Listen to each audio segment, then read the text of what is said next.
Part 3. Menopause come first of all. The game was changed. I had not changed the way I was eating. I had not changed the way I was working out, and I was slowly putting on weight. Continued to put on weight. Couldn't get it off. The pandemic hit. So again, I'm getting scared straight on, and that I had to get my A1C down or I was going to lose my vision.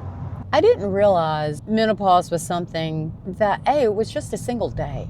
Everything before it is peri, everything after it is post. And menopause itself is just the anniversary of the last time we women had our cycle. And by our cycle, I mean an external representation of that cycle. That's how I wink, by the way. The game was changed. I had not changed the way I was eating. I had not changed the way I was working out, and I was slowly putting on weight. Over the next 2.5 years, I had put on probably 18 pounds. Not terrible. Ended up coming back down to Houston as the economy changed and my industry picked back up, and continued to put on weight. Couldn't get it off, couldn't stop it. Went back on Weight Watchers.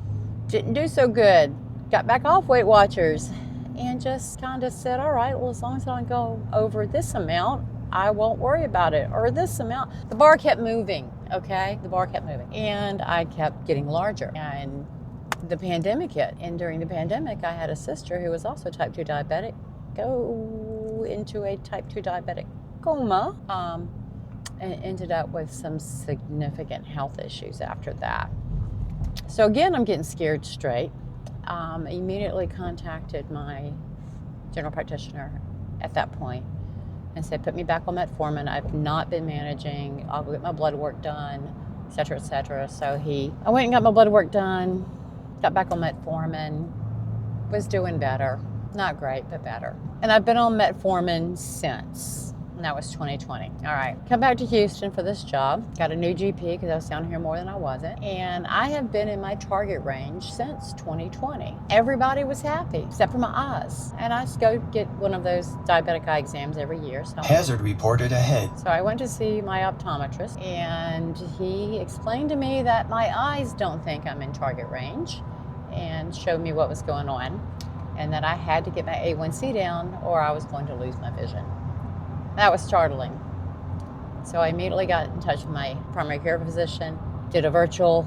We talked about it, talked about the options, and we decided to try one of the mainstream, highly talked about injectables that is specifically FDA approved for diabetic control, but also has an additional control for the diabetic A1Cs, and of course a side effect is weight loss. I'm not mad about that. I'm not mad about that at all, but I do have a bit of imposter syndrome.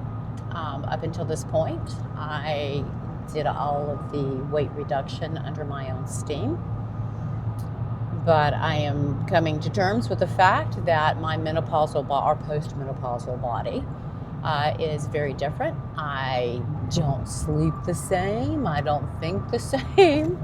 And I apparently, we don't work out the same either. It's a completely different world. We don't have the estrogen that we need for recovery.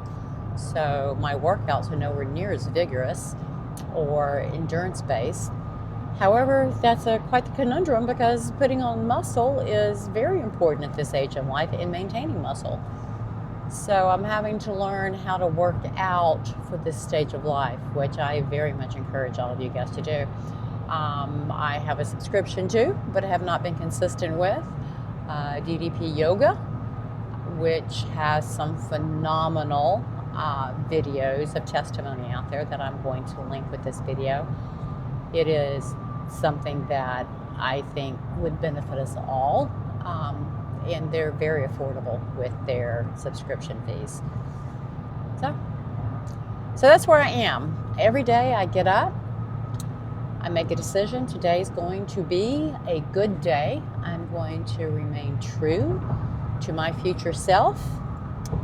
My why is now my future self and making the best of my golden years, staving off or preventing as much long-term issues as I can by doing what I can now.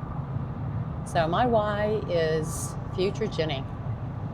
I want to be able to stand up from a chair without having to have something to hold on to.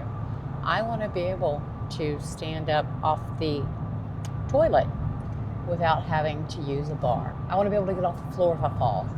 Okay, I do. And I want that for all of us. So leave me some comments, subscribe. Let's do this together. Let me know what you are setting out to change in your life for your future self. It may not be weight. It may not be diabetes. Is it smoking?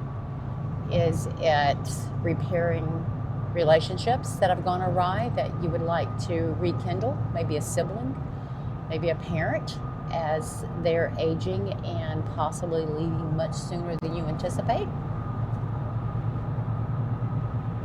Thank y'all. Stop recording.